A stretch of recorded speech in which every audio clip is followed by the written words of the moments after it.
À l'automne 1848, lorsque les ouvriers commencèrent à démolir l'Académie Sainte-Marie pour jeunes filles abandonnées à Salem, dans le Massachusetts, ils firent une découverte qui hanterait la ville pendant des générations. Caché sous le plancher de la chapelle de l'Académie, scellé dans une boîte doublée de plomb, se trouvaient 47 petits journaux en cuir, chacun portant le nom d'une fille différente. Les pages contenaient des récits détaillés d'horreurs indicibles. Mais ce qui terrifia le plus les enquêteurs furent les registres méticuleusement tenus, listant des noms qui ressemblaient à un véritable annuaire de l'élite politique de la Nouvelle-Angleterre. Le Commonwealth du Massachusetts scella immédiatement les découvertes, invoquant des raisons de sécurité publique, et à ce jour, ces dossiers restent classifiés dans les archives de l'État. Ce que je m'apprête à vous raconter provient de témoignages qui n'auraient jamais dû voir le jour, de documents que de puissantes familles ont tenté désespérément d'enfouir, et de la confession d'une femme mourante qui porta ses secrets pendant 60 ans. Si vous êtes de ceux qui recherchent la vérité derrière les secrets les plus sombres de l'Amérique, de ceux qui n'ont pas peur de plonger dans les ombres de notre passé national, alors cette histoire est pour vous. Mais je dois vous prévenir, ce qui s'est passé à l'Académie Sainte-Marie remet en question tout ce que nous pensions savoir sur la respectabilité, le pouvoir et l'innocence dans la Nouvelle-Angleterre du XIXe siècle. Avant de descendre dans cet abîme de corruption humaine, abonnez-vous si vous êtes assez courageux pour découvrir les mystères que d'autres n'osent pas raconter. Et dites-moi dans les commentaires de quel état vous écoutez, car cette horreur aurait pu se produire n'importe où. Maintenant, laissez-moi vous ramener à une époque où le mal portait le masque de la vertu. Salem, Massachusetts, en 1811, était une ville encore hantée par son passé infâme, mais déterminée à se réinventer comme un phare de droiture morale et de progrès éducatif. Les procès des sorcières de 1692 avaient laissé une tache indélébile sur la réputation de la communauté, et au début du XIXe siècle, les familles influentes de Salem cherchaient donc désespérément des moyens de restaurer le prestige de leur ville aux yeux de la société de la Nouvelle-Angleterre. C'est dans cette atmosphère de rédemption et de renouveau que la famille Fairfax arriva, apportant avec elle des références impeccables et une vision qui allait captiver l'élite de la ville. Victoria Fairfax était une femme d'une présence remarquable, grande, élégante, avec des yeux gris, acier, qui semblaient percer directement l'âme de ceux qu'elle regardait. Née dans une riche famille de planteurs de Virginie, elle avait reçu la meilleure éducation disponible pour une femme de sa condition, étudiant la littérature et les langues à Philadelphie avant de passer 2 ans à Londres pour assimiler les dernières philosophies éducatives. Son mari, le docteur Cornelius Fairfax, était mort d'une épidémie de fièvre jaune à Charleston, la laissant veuve à 32 ans avec un héritage considérable et un ardent désir de consacrer sa vie à l'élévation morale de la jeune féminité. Lorsque Victoria annonça son intention de fonder l'Académie Sainte-Marie pour jeunes filles à Salem, les dirigeants congrégationalistes de la ville accueillirent sa vision avec enthousiasme. Voici une femme de raffinement évident et de vertu chrétienne, offrant une éducation gratuite aux orphelines et aux filles démunies, tout en acceptant des élèves payantes issues de familles respectables. L'Académie enseignerait non seulement la lecture, l'écriture et l'arithmétique, mais aussi la musique, le français, la broderie et, surtout, l'instruction morale fondée sur les valeurs protestantes. Le bâtiment choisi par Victoria pour son académie avait une histoire aussi complexe que celle de Salem elle-même. L'imposant manoir géorgien de 3 étages sur Beacon Hill avait été construit en 1787 par le marchand Samuel Hartwell, qui avait fait fortune dans le commerce avec la Chine. Après la mort de Hartwell en 1809, la propriété était restée vide, ses fenêtres sombres dominant le port de Salem comme des yeux morts. Les habitants murmuraient que la maison était maudite. 3 familles différentes avaient tenté d'y vivre, mais chacune avait fui au bout de quelques mois, évoquant des bruits étranges et une atmosphère oppressante qui semblait peser sur eux comme un poids physique. Mais Victoria Fairfax ne montra aucune crainte face à ces superstitions. Elle acheta la propriété pour une fraction de sa valeur estimée et entreprit immédiatement d'importantes rénovations. Les ouvriers ajoutèrent une aile de chapelle dotée de vitraux représentant des scènes de la vie de saintes femmes.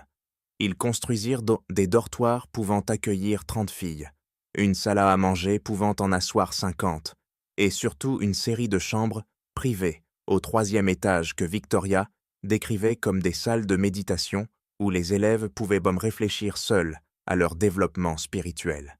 Au d'un côté de Victoria, dans cette noble entreprise, se trouvaient deux membres de sa famille partageant sa passion pour l'éducation et la guidance morale. Evangeline Fairfax, la sœur cadette de Victoria, était une femme délicate, aux cheveux prématurément gris et aux mains légèrement tremblantes lorsqu'elle parlait, une condition qu'elle attribuait à une fièvre contractée dans son enfance. Malgré son apparence fragile, Evangeline possédait un don remarquable pour la musique et les langues, et elle devait être l'instructrice principale de l'académie dans ces matières. Sa voix, lorsqu'elle chantait des hymnes pendant les services de la chapelle, était si belle que même les marins les plus endurcis s'arrêtèrent de travailler pour écouter le son qui s'échappait des fenêtres de l'académie. Le 3e membre du triumvirat au Fairfax était Bartholomew Fairfax, le beau-frère de Victoria, un homme dont la seule présence semblait jeter une ombre, même en plein soleil.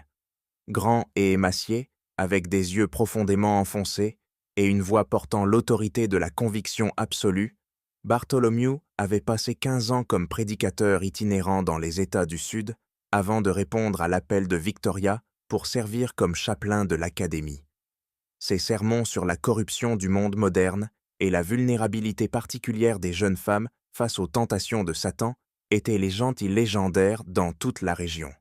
Les parents qui l'entendaient bander parler étaient à la fois terrifiés pour le salut spirituel de leur fille et reconnaissant qu'un gardien aussi vigilant veille sur elle à Sainte-Marie. L'Académie ouvrit officiellement ses portes le 15 septembre 1811, dans une grande effervescence. Le maire de Salem assista à la cérémonie d'inauguration, accompagné de plusieurs législateurs d'État et de l'évêque du diocèse épiscopal du Massachusetts. Le discours d'ouverture de Victoria, prononcé depuis les marches de l'Académie alors que les feuilles d'automne tourbillonnaient autour de sa robe de soie noire, évoquait la création d'un sanctuaire d'apprentissage où les jeunes filles pourraient développer à la fois leurs capacités intellectuelles et leur force morale, protégées des influences corruptrices d'un monde de plus en plus dominé par le commerce et le vice. Les premières élèves à entrer à l'Académie Sainte-Marie formaient un groupe soigneusement sélectionné de 23 filles âgées de 12 à 17 ans. Certaines provenaient de familles respectables de Salem qui payaient les frais d'inscription, élevés de $50 par an, une somme représentant plusieurs mois de salaire pour un ouvrier.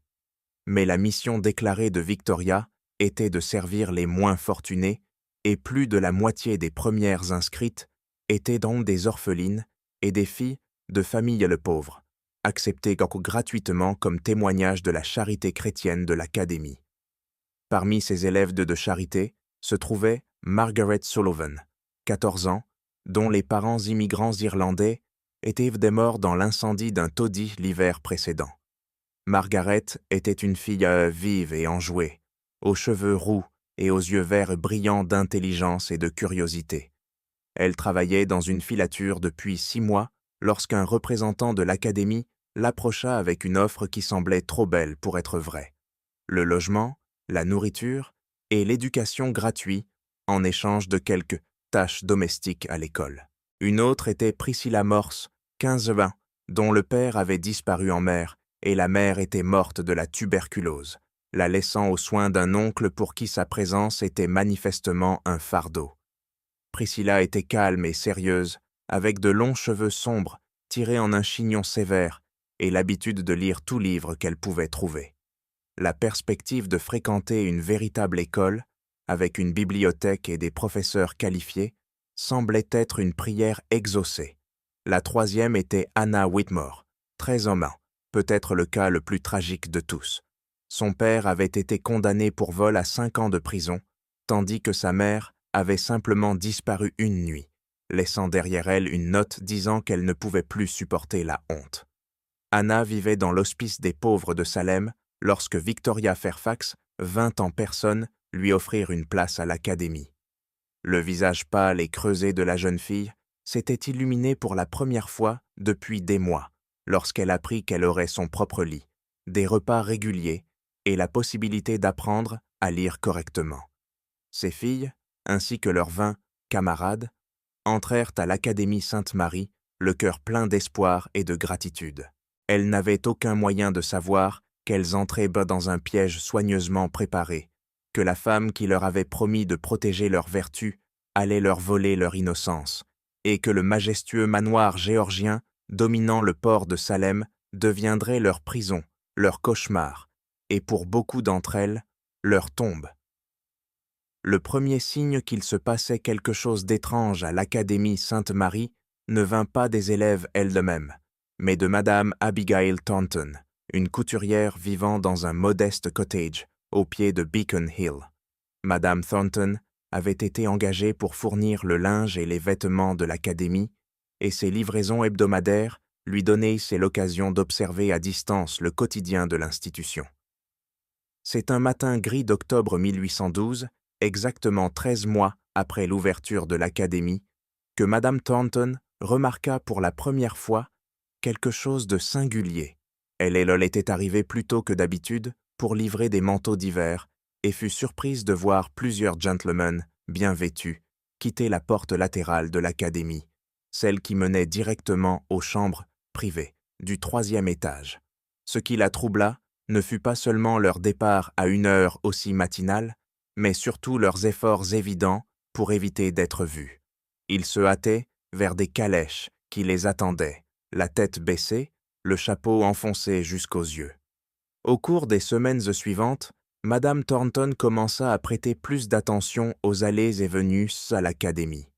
Elle remarqua que ces mystérieux visiteurs arrivaient toujours après la tombée de la nuit et utilisaient systématiquement la porte latérale. Parfois, il n'y avait qu'une ou 2 calèches. D'autres soirs, elle en comptait jusqu'à 6. Les véhicules ne portaient aucun signe distinctif, mais même à la lueur faible des lampes à gaz, elle voyait bien qu'ils étaient luxueux, du genre possédé par des marchands, des politiciens ou d'autres hommes de grande fortune. Ce qui la troubla encore davantage furent les changements qu'elle observa chez les élèves elles-mêmes. Les filles qui étaient arrivées à l'académie avec des visages rayonnants et des yeux pleins d'espoir devenaient de plus en plus renfermées, les yeux vides et fatigués. Lors de ces livraisons, Madame Thornton apercevait parfois certaines d'entre elles à travers les fenêtres, et ce qu'elle voyait la glaçait. Beaucoup paraissaient apathiques, se déplaçaient d'une manière étrange, comme dans un rêve ou sous l'eau. Certaines portaient des marques visibles, des ecchymoses sur les bras qu'on cachait sous de longues manches, des coupures sur les mains qu'on expliquait comme des accidents de couture. La transformation était particulièrement frappante chez Margaret Sullivan, la vive Irlandaise rousse qui bavardait autrefois joyeusement de ses études chaque fois que Madame Thornton la croisait. À l'hiver, Margaret ne parlait presque plus. Ses cheveux flamboyants étaient ternes et sans éclat, pendant en mèches molles autour d'un visage devenu pâle et émacié. Quand elle croisait le regard de Madame Thornton, il y avait dans ses yeux quelque chose de désespéré, comme si elle essayait de transmettre un message qu'elle n'osait pas prononcer à voix haute. C'est dans la nuit du 13 décembre 1812 que Madame Thornton fut témoin d'un événement qui la hanterait jusqu'à la fin de sa vie. Incapable de dormir à cause d'une toux persistante, elle s'était levée vers minuit pour se préparer une tisane à la camomille. Tandis qu'elle attendait que l'eau bouille, debout près de la fenêtre de sa cuisine, elle remarqua une activité inhabituelle à l'académie. Une lumière vacillait dans les fenêtres du 3e étage. Non pas la lueur stable des chandelles ou des lampes à huile, mais un éclat mouvant, presque dansant, qui évoquait des torches ou un petit feu. D'abord, Elle pensa que quelqu'un veillait tard ou s'occupait d'une élève malade. Mais bientôt, elle entendit des sons qui glacèrent, son sang, des cris étouffés, semblant venir de la chapelle de l'académie. Ces sons, intermittents, ne duraient que quelques secondes, mais ils étaient de sans équivoque, humains et chargés de douleur et de terreur. Madame Thornton, le visage collé contre la vitre froide, tenta de mieux distinguer ce qui se passait. Les vitraux de la chapelle brillaient de cette même lumière étrange, et elle distinguait des silhouettes mouvantes à l'intérieur. Les cris reprirent par moments pendant près d'une heure, interrompus par des silences si pesants qu'ils semblaient encore plus inquiétants que les hurlements eux-mêmes. Au matin, Madame Thornton se convainquit qu'elle avait dû rêver, que sa fièvre et la fatigue avaient altéré ses sens. Mais lorsqu'elle fit sa livraison suivante à l'académie, 3 jours plus tard, elle apprit qu'une élève, la jeune Anna Whitmore, était morte subitement dans la nuit du 13 décembre. Victoria Fairfax, vêtue de deuil d'une manière qui la rendait plus imposante que triste, expliqua que la jeune fille avait succombé à une fièvre soudaine malgré les meilleurs efforts du médecin de l'académie. Les funérailles eurent lieu le lendemain matin dans la chapelle, une cérémonie privée à laquelle n'assistait peine que le personnel et les élèves. Madame Thornton n'y fut pas conviée, mais elle pouvait entendre les hymnes descendre jusqu'à sa maison, chantés par des voix qui semblaient ne plus effrayées que endeuillées. Le soprano magnifique d'Evangeline Fairfax s'élevait au-dessus des autres, mais même sa voix angélique ne pouvait dissimuler la note de désespoir qui imprégnait tout le chant. Anna Whitmore fut enterrée dans le petit cimetière derrière l'académie, sous une simple croix de pierre portant seulement son nom et ses dates de naissance et de mort. Aucun membre de sa famille n'assista à la cérémonie, car elle n'en avait plus. Un fait que Victoria Fairfax sembla noter avec une satisfaction glaciale plutôt qu'une réelle tristesse. Dans les semaines qui suivirent la mort d'Anna, Madame Thornton remarqua que plusieurs autres élèves semblaient dépérir. Elles débougeaient plus lentement, parlaient encore moins, et affichaient là la même apathie étrange qui avait précédé le décès d'Anna. Quand elle osa s'enquérir discrètement de leur santé, Victoria Fairfax lui assura que les jeunes filles ressentaient donc simplement les effets normaux d'un programme académique exigeant, combiné à la discipline morale nécessaire à leur développement spirituel. Les jeunes filles, issues d'un milieu malheureux, expliqua Victoria, d'une voix froide et distinguée, ont souvent besoin d'un long temps d'adaptation avant de pouvoir pleinement embrasser le mode de vie raffiné que nous leur offrons ici. Certaines trouvent de la transition plus difficile que d'autres, mais les soupçons de Madame Thornton ne furent pas si facilement apaisés. Elle commença à noter attentivement quels élèves le paraissaient les plus affaiblis et découvrit un schéma troublant. Celles qui dépérissaient étaient toujours parmi les plus pauvres, celles qui n'avaient ni famille pour s'inquiéter d'elles, ni ressources pour quitter l'académie. Les élèves payantes, bien que plus réservées qu'à leur arrivée, conservaient un teint plus sain et un regard plus vif. Le schéma devint impossible à ignorer lorsque, en février 1813, 2 autres élèves moururent en une seule semaine. Priscilla Morse, la fille discrète passionnée de lecture, fut retrouvée morte dans son lit un mardi matin, apparemment paisible dans son sommeil. 3 jours plus tard, Mary Catherine O'Brien, une autre orpheline irlandaise, succomba à ce qu'on décrivit comme une fièvre cérébrale, après une brève maladie marquée par de violentes convulsions. Les 2 filles furent enterrées dans le cimetière de l'académie, lors de cérémonies aussi simples que celle d'Anna. Leurs décès furent signalés aux autorités locales, mais comme le cousin du docteur Fairfax, le docteur Edmund Fairfax, était à la fois le médecin de l'académie et le coroner officiel du district, les morts furent classées comme naturelles, sans la moindre enquête supplémentaire. Madame Thornton se retrouva alors déchirée entre ses soupçons croissants et la conscience de n'être qu'une simple couturière, sans preuve autre que ses observations. Qui la croirait si elle affirmait qu'il se passait quelque chose de sinistre dans la plus prestigieuse école de jeunes filles de Salem? Victoria Fairfax jouissait d'un immense respect dans la communauté, loué pour son œuvre charitable et son dévouement à l'éducation. L'Académie recevait régulièrement la visite de membres du clergé et de responsables civiques, tous vantant la noblesse de sa mission et ses réussites. Pourtant, Madame Thornton ne pouvait effacer de sa mémoire l'image des lumières vacillantes dans les vitraux de la chapelle, ni le souvenir des cris étouffés résonnant dans la nuit glaciale de décembre.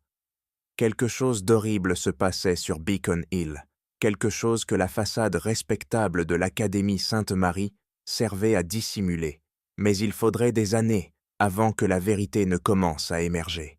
Et lorsqu'elle le ferait, la réalité se révélerait bien plus terrifiante que tout ce que Madame Thornton avait jamais osé imaginer. Au printemps de 1813, un étrange silence s'était abattu sur l'Académie Sainte-Marie pour jeunes filles, comme si les murs eux-mêmes avaient absorbé la tristesse et les secrets qu'ils abritaient, et exhalaient désormais une quiétude oppressante qui étouffait jusqu'aux bruits les plus ordinaires. La mort de 3 élèves en 4 mois avait jeté une ombre sur l'institution. Pourtant, la vie continuait, suivant une routine qui faisait paraître ces pertes comme de simples malheurs, et non les signes d'un mal plus profond. Victoria Fairfax affronta ces tragédies avec un calme remarquable. Loin de se laisser submerger par le chagrin, elle semblait puiser de la force dans l'adversité.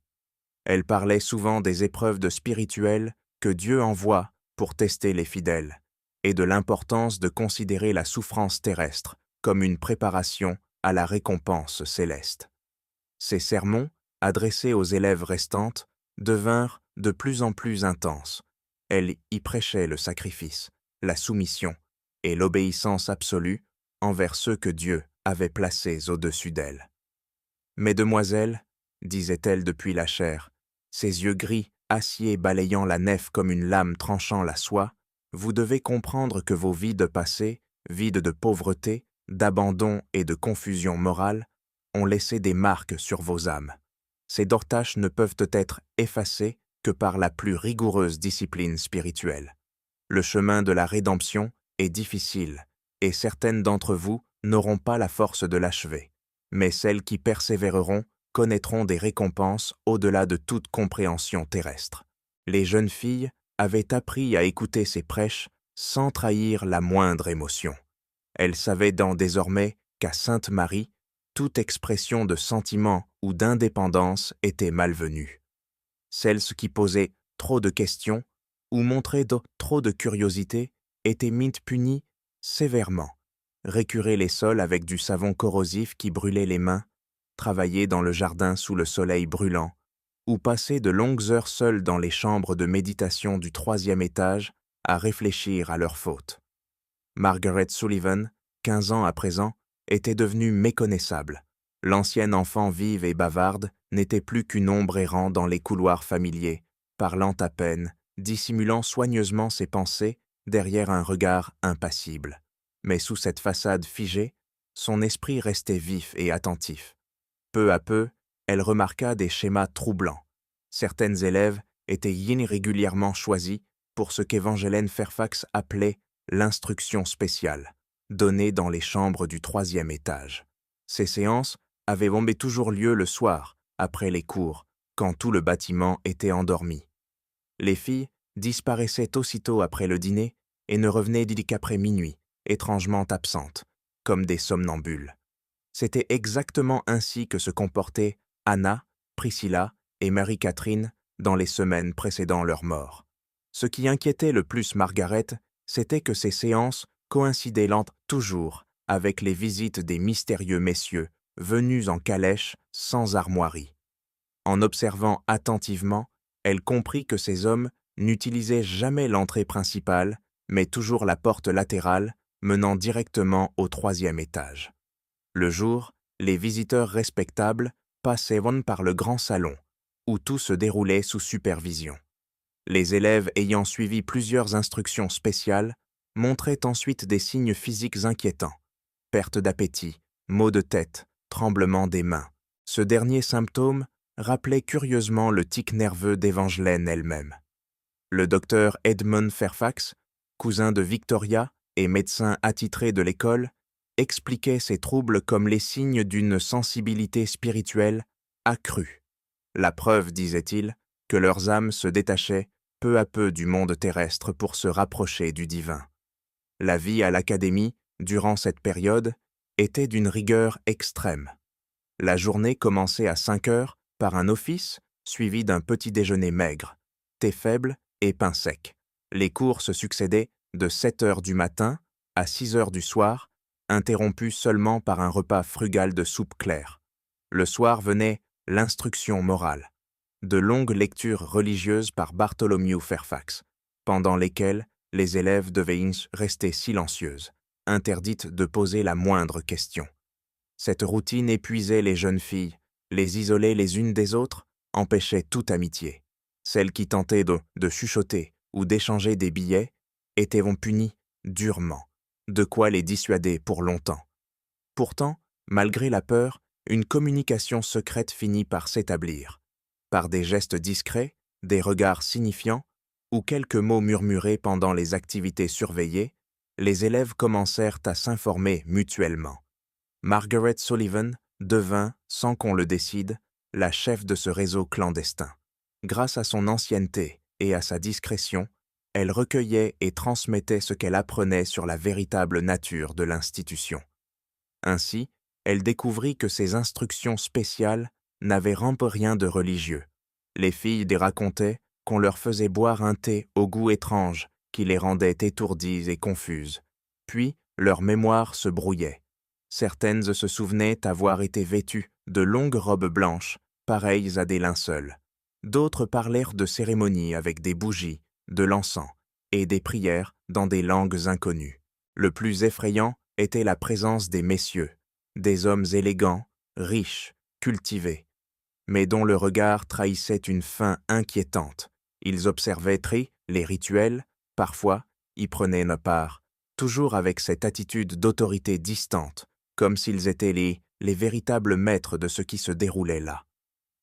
Quand l'hiver céda la place au printemps 1813, Margaret comprit enfin la vérité. Elle n'était pas des élèves, mais des prisonnières. L'Académie Sainte-Marie n'était pas un lieu d'apprentissage, mais une façade, un théâtre d'horreur caché sous un vernis de respectabilité. Les jeunes filles y étaient rouillées, brisées, épuisées, sacrifiées. Cette prise de conscience éveilla en elle un mélange de peur et de résolution brûlante. Elle savait que les mêmes symptômes qui avaient tué Anna, Priscilla et Marie-Catherine commençaient à l'atteindre, elle aussi. Mais Margaret Sullivan n'avait pas survécu à des années de pauvreté et d'abandon pour mourir en silence.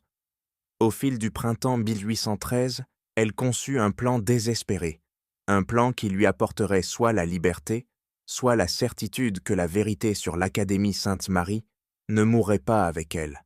La façade soigneusement construite des Fairfax allait bientôt se fissurer, et bien qu'il faudrait des années avant que le monde découvre toute l'ampleur de leurs crimes, le premier fil de la vérité venait d'être tiré. L'occasion que Margaret Sullivan attendait depuis longtemps se présenta sous la forme de Mademoiselle Constance Hartwell, une jeune femme dont l'arrivée à l'Académie Sainte-Marie, en septembre 1813, allait déclencher une série d'événements que Victoria Fairfax n'aurait jamais pu prévoir. Mademoiselle Hartwell n'était pas une élève, mais une nouvelle enseignante, engagée pour donner des cours de mathématiques et de philosophie naturelle aux élèves les plus avancés. Sa présence marquait un changement significatif dans la tradition de la famille Fairfax, qui jusque-là avait toujours confié l'enseignement à ses propres membres. Constance Hartwell avait 24 ans, fille d'un riche marchand de Boston qui lui avait offert une éducation remarquable par son ampleur et sa rigueur. Elle avait étudié au séminaire féminin de Miss Willard à Troy, dans l'État de New York, où elle avait été exposée à des idées progressistes sur l'éducation et les capacités intellectuelles des femmes. Contrairement à l'atmosphère rigide et contrôlée de l'Académie Sainte-Marie, l'école de Miss Willard encourageait la pensée critique, la recherche indépendante et la discussion ouverte d'idées complexes. Mademoiselle Hartwell avait accepté le poste à Sainte-Marie pour des raisons à la fois pratiques et idéales. Le salaire proposé par Victoria Fairfax était généreux, bien supérieur à ce qu'elle aurait pu gagner ailleurs en Nouvelle-Angleterre, et la possibilité de travailler avec des filles défavorisées flattait son sens aigu de la responsabilité sociale. Son père, d'abord opposé à ce projet, estimait qu'une femme de sa position devait chercher un mari convenable plutôt qu'une carrière. Mais Constance avait hérité de la détermination et de l'intelligence vive de son père, et elle finit par le convaincre que l'enseignement lui offrirait une précieuse expérience de gestion des personnes et des situations. Dès son premier jour à l'académie, Constance remarqua des incohérences troublantes. Les élèves qu'elle devait instruire étaient clairement intelligentes, mais faisaient donc preuve d'une passivité étrange, incompatible avec leurs capacités. Chaque fois qu'elle posait des questions destinées à stimuler la réflexion, elle ne recevait que des regards vides ou des récitations mécaniques, signe d'un apprentissage par cœur plutôt que d'une compréhension réelle.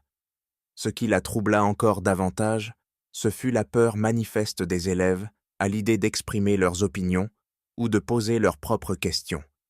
Dans ses expériences précédentes, Constance avait remarqué que les jeunes femmes, dès qu'on leur permettait de penser librement, faisaient preuve d'une curiosité naturelle et d'un vif désir d'apprendre. Mais ici, à Sainte-Marie, toute curiosité intellectuelle semblait avoir été étouffée, comme si la pensée indépendante avait été déclarée dangereuse. Au début, Constance attribua ce phénomène à la discipline religieuse stricte de l'établissement. Élevée dans une famille congrégationaliste pieuse, elle connaissait la valeur de l'instruction morale. Mais à mesure que l'automne avançait, elle en vint à soupçonner quelque chose de plus sombre que la simple éducation religieuse. La première preuve tangible vint lors d'un cours de mathématiques, en octobre.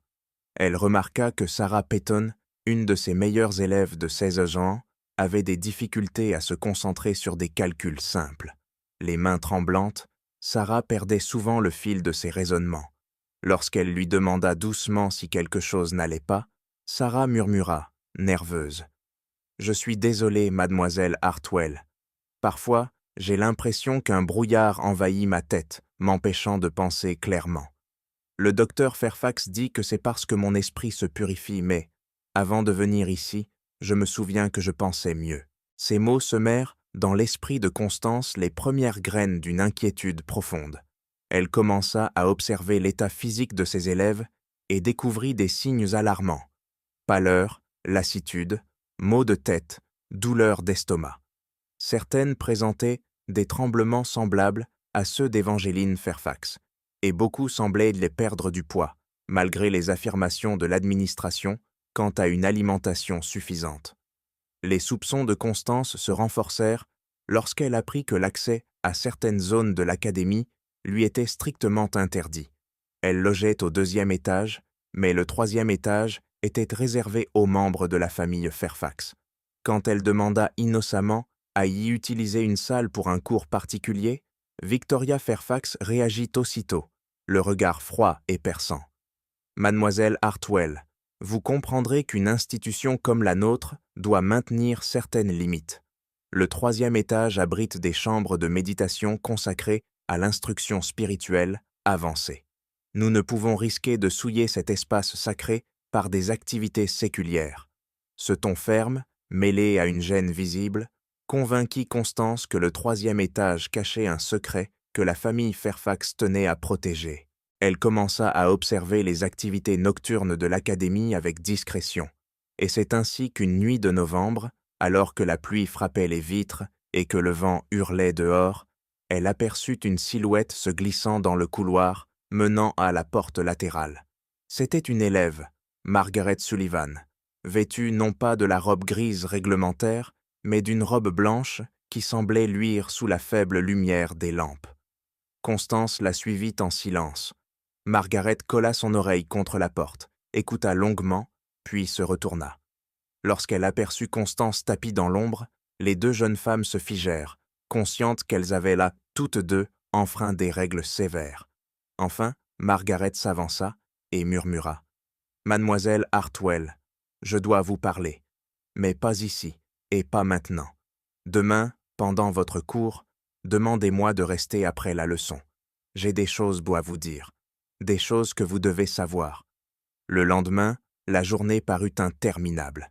Mais enfin, les autres élèves furent congédiés, et Margaret resta seule.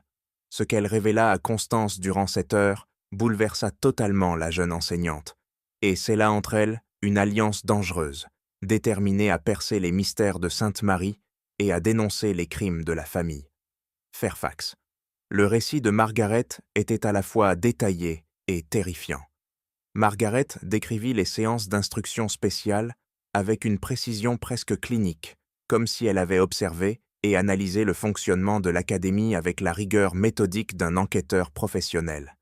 Elle expliqua le schéma des décès d'élèves, la présence de visiteurs nocturnes mystérieux et les indices de plus en plus nombreux, suggérant que les jeunes filles étaient empoisonnées de manière systématique par des substances destinées à troubler leur esprit et affaiblir leur corps. Mais le plus choquant fut la théorie de Margaret concernant la véritable nature de l'Académie Sainte-Marie. D'après les conversations qu'elle avait surprises, les comportements observés et les témoignages de certaines élèves ayant suivi ces instructions spéciales, elle en vint à croire que l'établissement n'était pas une école, mais une organisation de recrutement déguisée conçue pour fournir de jeunes femmes au divertissement d'hommes riches et puissants. L'enseignement et l'éducation religieuse n'étaient même qu'une façade servant à maintenir la réputation de l'académie, tandis que les affaires réelles se déroulaient au 3e étage, dans des chambres réservées, à la faveur de la nuit.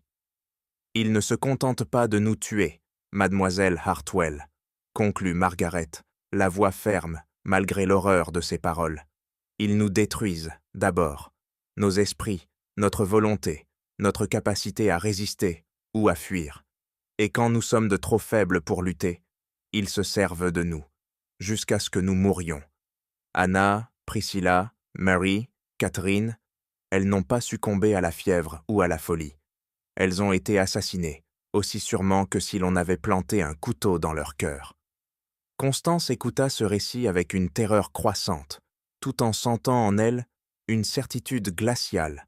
Margaret disait la vérité. Trop d'éléments s'emboîtaient avec une précision effrayante pour qu'il s'agisse de simples coïncidences. Les mains tremblantes, les esprits embrumés, les visiteurs secrets, le contrôle absolu de l'information et des déplacements, tout cela formait les pièces d'un puzzle démoniaque. Mais Constance comprit aussi l'ampleur du danger. Accuser la famille Fairfax revenait à signer leur arrêt de mort. Les Fairfax étaient respectés dans tout Salem.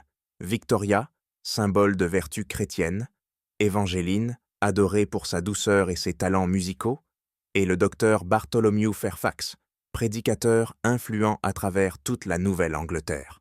Les accusations de 2 femmes de Modeste, une institutrice et une ancienne orpheline, seraient facilement rejetées comme des mensonges ou des délires. Elles auraient donc besoin de preuves irréfutables et de les obtenir sans éveiller le moindre soupçon, car tout le monde savait que si la famille Boss découvrait leurs enquêtes, elles seraient éliminées, comme tant d'autres avant elles. L'hiver de 1813 à Salem s'installa, froid et impitoyable. Dans l'ombre de l'académie, 2 femmes engagèrent une partie mortelle du chat et de la souris, cherchant des preuves capables de sauver les survivantes et de révéler au monde l'un des réseaux criminels les plus sophistiqués de l'histoire américaine. Mais dans ce jeu, elles n'étaient pas les chasseuses, elles étaient les proies, et leurs ennemis disposaient de ressources, de relations et d'une cruauté qu'elles ne soupçonnaient pas encore. L'hiver 1813-1814 transforma l'Académie Sainte-Marie en champ de bataille silencieux, où 2 femmes désespérées luttaient pour la vérité, tandis que les soupçons et l'hostilité se resserraient autour d'elles. Constance Hartwell et Margaret Sullivan formaient une alliance improbable, une jeune femme instruite, issue de la bourgeoisie de Boston, et une orpheline irlandaise aguerrie par la misère. Leur différence fut pourtant leur force. Elles mirent en place un réseau d'espionnage ingénieux au cœur même de l'institution.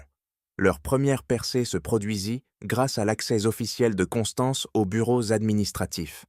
En tant qu'enseignante, elle pouvait utiliser le bureau de Victoria Fairfax pour corriger des copies ou préparer ses cours. Peu à peu, avec l'aide de Margaret, qui savait forcer les serrures, talent appris dans les rues de Salem, elles commencèrent à explorer les tiroirs verrouillés et les dossiers confidentiels.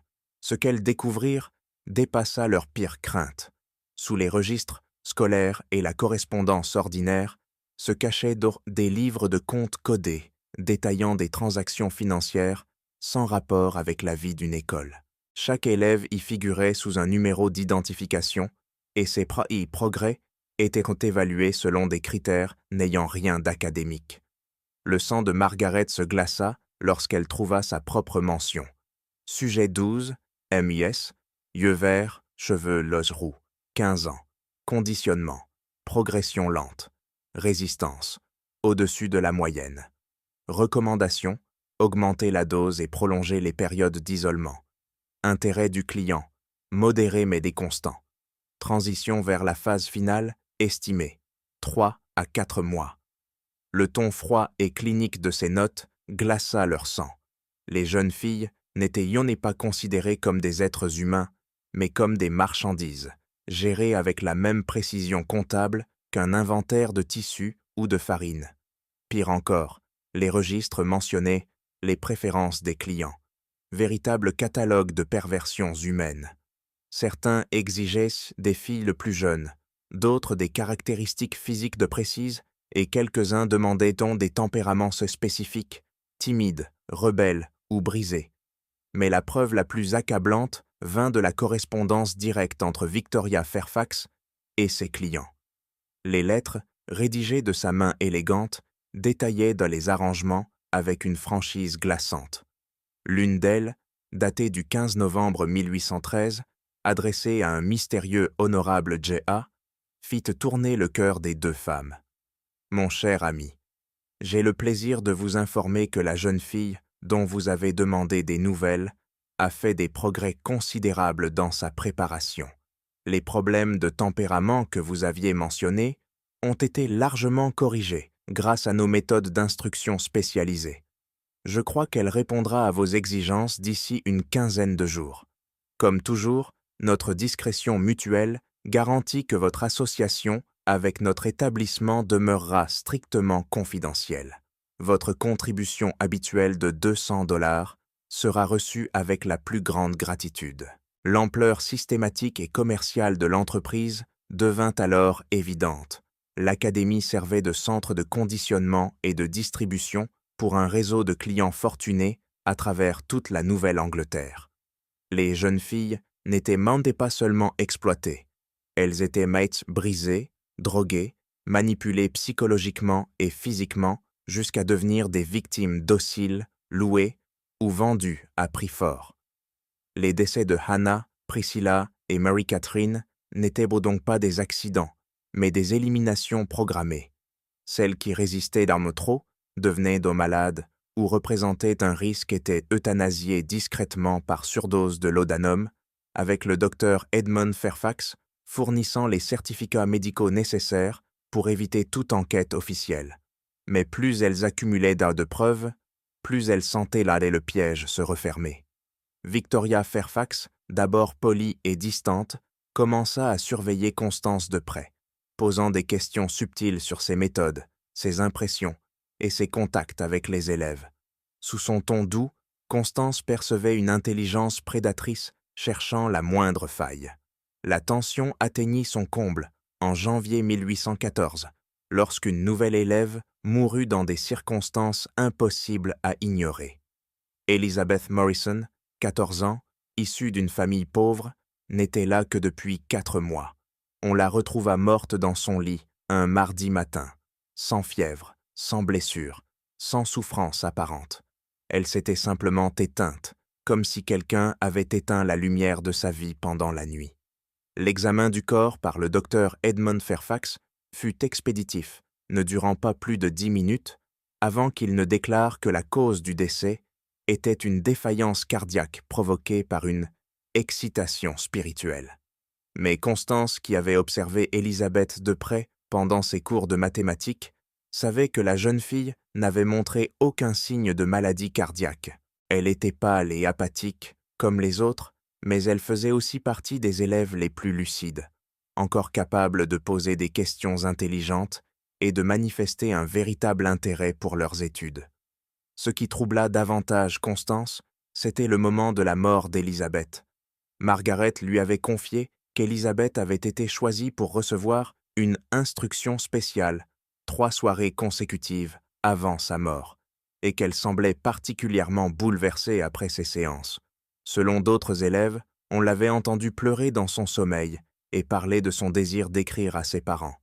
Une demande qu'Evangeline Fairfax avait catégoriquement refusée, prétextant que tout contact avec la famille risquait d'entraver son développement spirituel. La nuit suivant les funérailles d'Élisabeth, Constance prit une décision qui pourrait soit leur fournir les preuves tant recherchées, soit les mener à une mort certaine. Elle décida de s'infiltrer dans l'une de ces séances d'instruction spéciale et de voir de ses propres yeux ce qui se passait dans les chambres du 3e étage.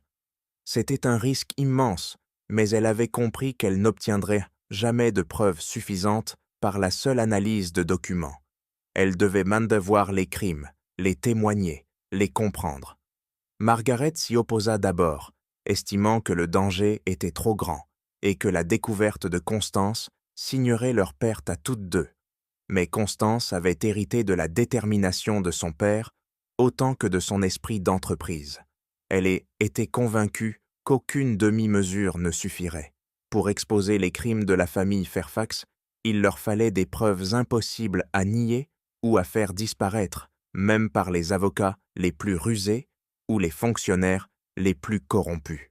L'occasion se présenta le 8 février 1814, une nuit où les chambres du 3e étage devaient accueillir ce que les registres codés décrivaient comme une grande réunion, avec plusieurs clients.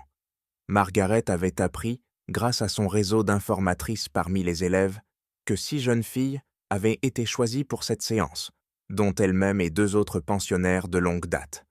La session devait débuter à 21h, après que toutes les autres élèves seraient enfermées dans le dortoir et que l'académie aurait sombré dans son silence nocturne. Le plan de Constance était audacieux dans sa simplicité. Elle se cacherait dans un placard de rangement au 3e étage avant le début de la séance, puis observerait le déroulement à travers une petite grille de ventilation qui offrait une vue dégagée sur la chambre principale.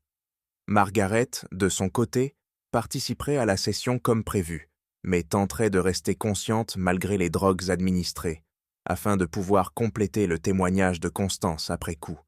Le plan exigeait une synchronisation parfaite et une chance considérable.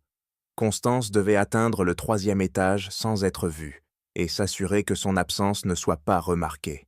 Elle résolut le problème en prétendant souffrir d'un violent mal de tête et annonça qu'elle se retirerait tôt pour la nuit afin de se reposer et préparer ses cours du lendemain.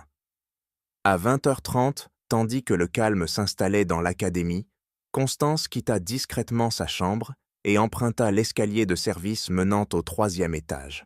Les marches craquaient sous ses pas, chaque bruit lui semblant résonner comme un coup de feu dans le silence.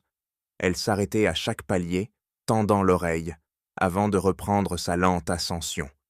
Le 3e étage était faiblement éclairé par des lampes à huile disposées à intervalles réguliers le long du couloir. L'air y était lourd, saturé d'un mélange d'encens et d'une autre odeur plus douce, écœurante, celle du laudanum, reconnut Constance, qu'elle avait jadis senti lors d'une extraction dentaire. Les murs étaient décorés de peintures religieuses représentant des scènes de martyrs et de souffrance, dont les couleurs sombres et les images sanglantes accentuaient le sentiment d'oppression et de fatalité. Constance repéra le placard qu'elle avait identifié plus tôt et ouvrit la porte avec précaution. À l'intérieur, elle trouva des produits d'entretien, du linge de rechange et, surtout, une caisse en bois sur laquelle elle put se hisser pour atteindre la grille de ventilation près du plafond. Elle s'installa de façon à voir la salle tout en restant invisible dans l'ombre. À 21h précises, elle entendit des pas dans le couloir et des voix basses, pressées. À travers la grille, elle vit Evangeline Fairfax entrer dans la pièce, portant un plateau d'argent chargé de tasses en porcelaine fine. Derrière elle venait Bartholomew Fairfax vêtue d'une robe cérémonielle qui transformait son allure déjà imposante en une silhouette sortie d'un cauchemar médiéval. Mais c'est Victoria Fairfax qui domina la scène lorsqu'elle entra à son tour. Sa seule présence emplit la salle d'une autorité magnétique des glaciales. Elle avait troqué sa robe noire habituelle contre une somptueuse toilette de soie pourpre, brodée de symboles que Constance ne reconnaissait pas, mais qui semblaient vibrer d'une signification maléfique sous la lumière vacillante des lampes. La pièce elle-même avait été métamorphosée. Ce n'était plus une salle d'études, mais une parodie sacrilège d'église. Des chandeliers d'argent portaient parmi des bougies, dont les flammes dansaient rendaient sur des tapisseries, illustrant des scènes si obscènes que Constance en eut la nausée. Au centre se dressait une estrade recouverte de soie blanche, entourée de chaises disposées en cercle parfait. Constance regarda avec une horreur croissante les 6 jeunes filles, choisies pour la séance, entrer dans la salle. Margaret était parmi elles, accompagnée de Sarah Peyton et de 4 autres élèves que Constance connaissait de ses cours. Toutes portaient de longues robes blanches, semblables à celles déjà aperçues lors des précédentes instructions, et toutes se déplaçaient avec une lenteur irréelle, les yeux voilés, effet évident des drogues. Mais la véritable terreur commença quand les clients arrivèrent. Par la porte latérale entrèrent 6 hommes bien vêtus, manifestement riches, au visage empreint de l'assurance arrogante de ceux dont les désirs ne rencontrent jamais d'obstacles. Constance reconnut au moins 3 d'entre eux, un marchand influent de Salem, un député de Boston et un juge réputé pour sa moralité exemplaire. Ce qu'elle vit durant les 2 heures suivantes hanterait Constance jusqu'à la fin de sa vie. L'instruction spéciale n'était rien d'autre qu'un rituel d'exploitation et d'abus, exécuté avec une précision cérémoniale glaçante, plus terrifiante encore que la violence brute. Les 2 jeunes filles, droguées, étaient manipulées, profanées, tandis que les clients observaient ou participaient, guidés par les directives liturgiques de Bartholomew Fairfax et bercés par la musique spectrale d'Evangeline. Victoria dirigeait toute la scène comme un metteur en scène impitoyable, veillant à satisfaire chaque préférence, tout en maintenant une façade pseudo-religieuse, comme si cette illusion leur permettait de justifier l'horreur qu'ils commettaient. Les filles n'étaient bellement plus traitées comme des êtres humains, mais comme des reliques non sacrées, dans un rituel blasphématoire, leur souffrance travestie en expérience mystique. Lorsque la séance prit fin et que les clients quittèrent la pièce par la porte latérale, Constance demeura cachée dans son placard pendant encore 1 heure, paralysée de peur. Elle avait obtenu la preuve qu'elle cherchait, mais elle avait aussi compris une vérité plus terrible encore. L'ampleur du réseau Fairfax dépassait tout ce qu'elles avaient imaginé. Leur influence s'étendait aux juges, aux législateurs, aux marchands et aux prêtres. Des hommes capables de faire taire les enquêtes, de discréditer les témoins et de transformer leurs accusations en simples délires de femmes hystériques. Même si Constance et Margaret parvenaient à s'échapper de l'académie et à atteindre les autorités, elles se retrouveraient à opposer leurs paroles à celles des hommes les plus respectés de la Nouvelle-Angleterre. Lorsqu'elle regagna enfin sa chambre, à l'aube, Constance comprit qu'elle faisait face à un choix terrible, la mort certaine si elles gardèrent le silence, ou la mort probable si elles tentaient de révéler la vérité. Mais elle portait aussi en elle la connaissance insupportable que des dizaines d'autres jeunes filles souffriraient et mourraient si l'Académie continuait ses activités impunément. Le jeu du chat et de la souris venait d'entrer dans sa phase finale, et la mise ne pouvait être plus élevée. Dans les jours qui suivirent, les 2 femmes durent de puiser dans des réserves de courage et d'ingéniosité dont elles ignoraient jusque-là l'existence, car leurs ennemis commençaient à soupçonner que leurs secrets n'étaient volés plus à l'abri. La fin commença le 14 février 1814, une date gravée à jamais dans la mémoire de Constance Hartwell. Non pas comme la Saint-Valentin, mais comme le matin où le masque de Victoria Fairfax tomba entièrement. Constance se réveilla pour découvrir une note glissée sous sa porte, écrite dans la calligraphie élégante de Victoria, Mademoiselle Hartwell, veuillez me rejoindre dans mon bureau immédiatement après la prière du matin.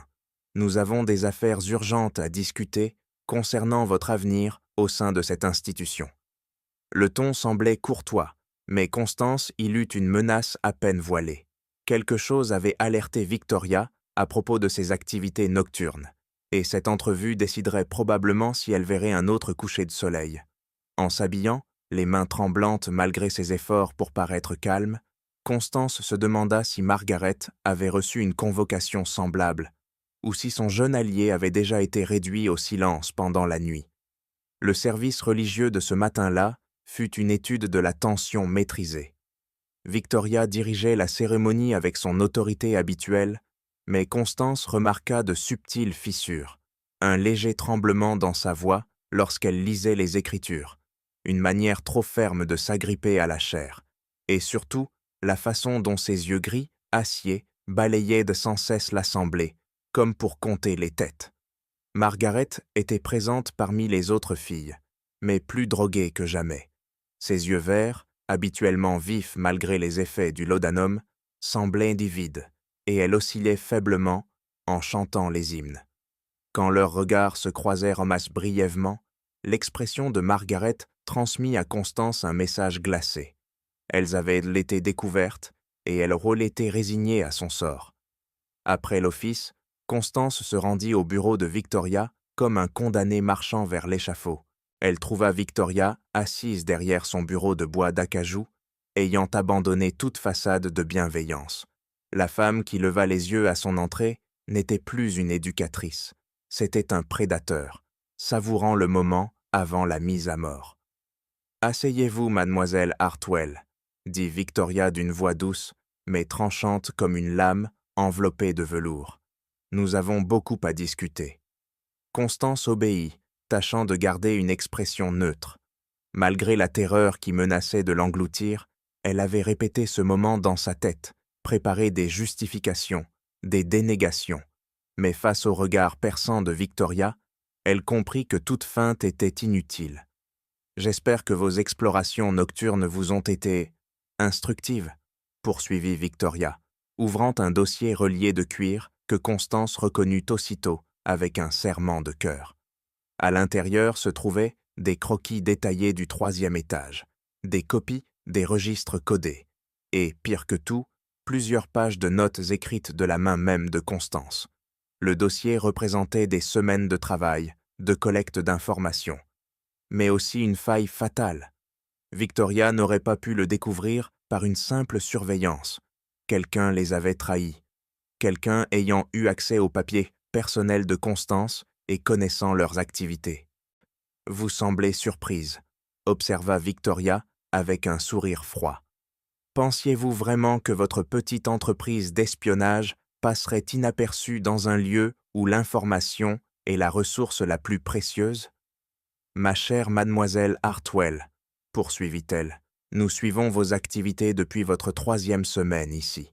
Chaque document que vous avez consulté, chaque conversation, chaque escapade nocturne, tout a été observé, noté, enregistré. » Le choc frappa Constance comme un coup physique.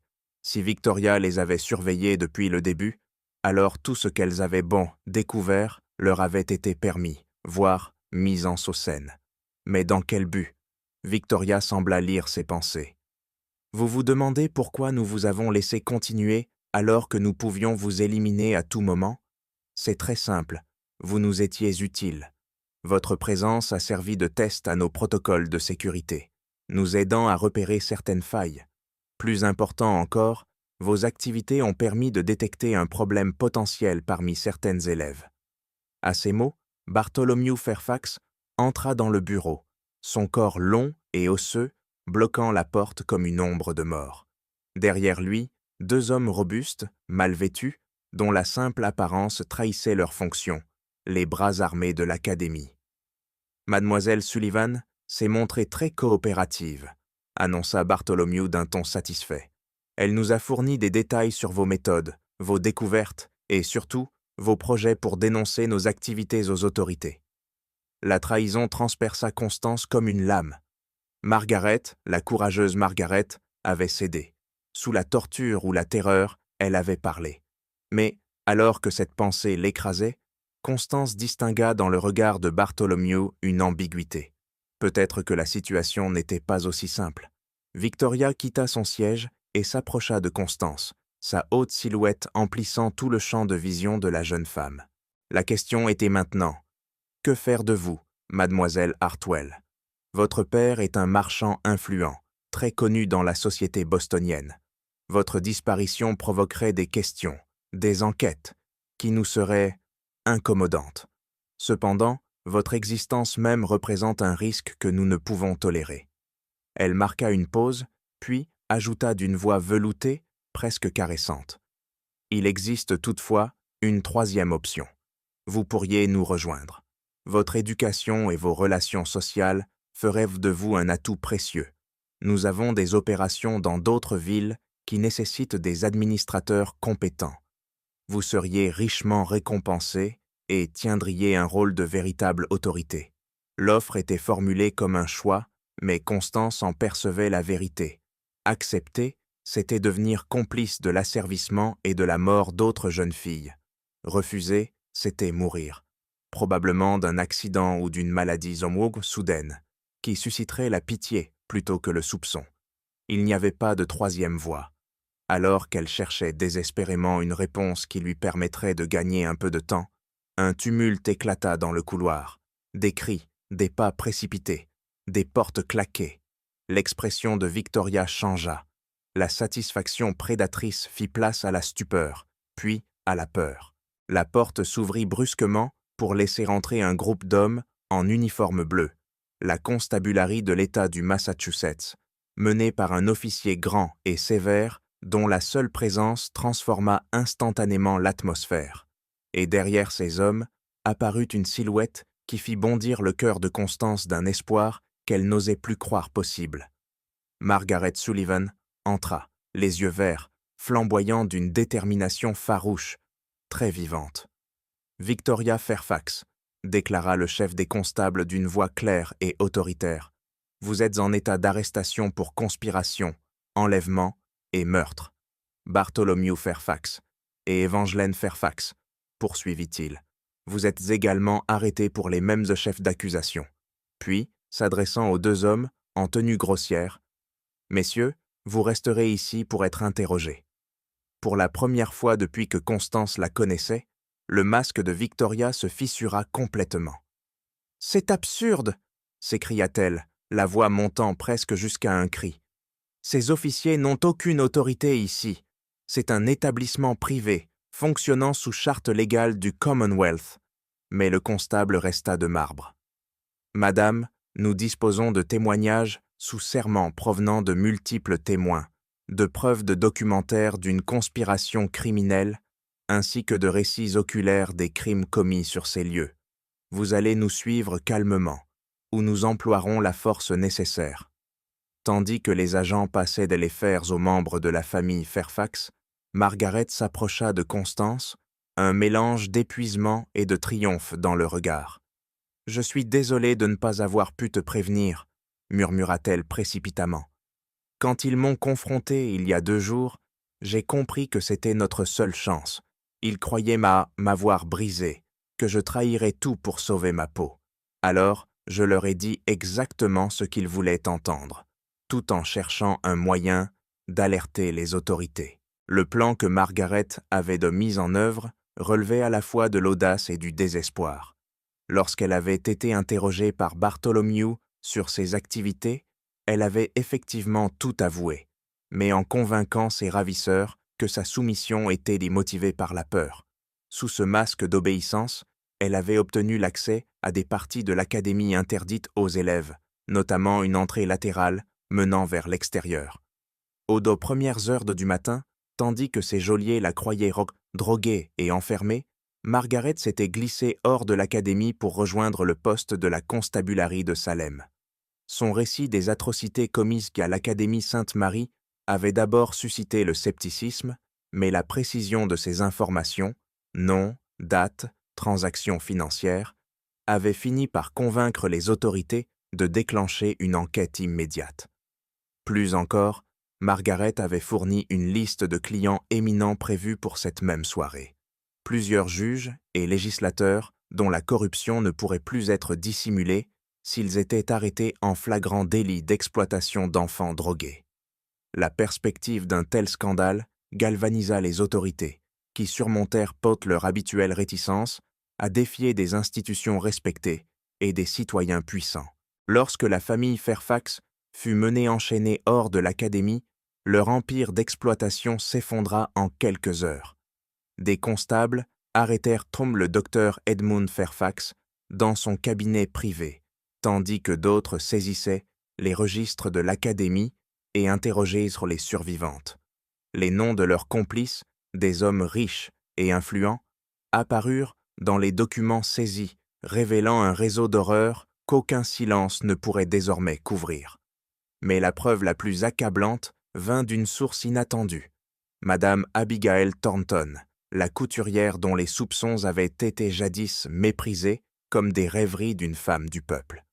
Les enquêteurs découvrirent qu'elle tenait depuis plus de 2 ans un journal détaillé de ses observations, les visites nocturnes, les lumières étranges dans la chapelle, la détérioration progressive des jeunes filles qu'elle voyait lors de ses livraisons. Ces notes vinrent corroborer les récits de Constance et Margaret, transformant leurs accusations en un faisceau de preuves irréfutables. La femme ignorée à cause de son statut social devint le témoin clé dont les observations ancrèrent le procès dans la vérité. Le procès de la famille Fairfax devint l'une des affaires judiciaires les plus retentissantes de l'histoire du Massachusetts, exposant une corruption enracinée jusque dans les plus hautes sphères de la société de Nouvelle-Angleterre. On découvrit à quel point les pauvres et les sans défense pouvaient être livrés à l'exploitation de ceux qui se présentaient comme des piliers de la vertu morale. L'enquête complète sur l'Académie Sainte-Marie dura près de 6 mois. Elle révéla une organisation d'une ampleur et d'une sophistication effarantes, ayant fonctionné presque 3 ans dans l'ombre.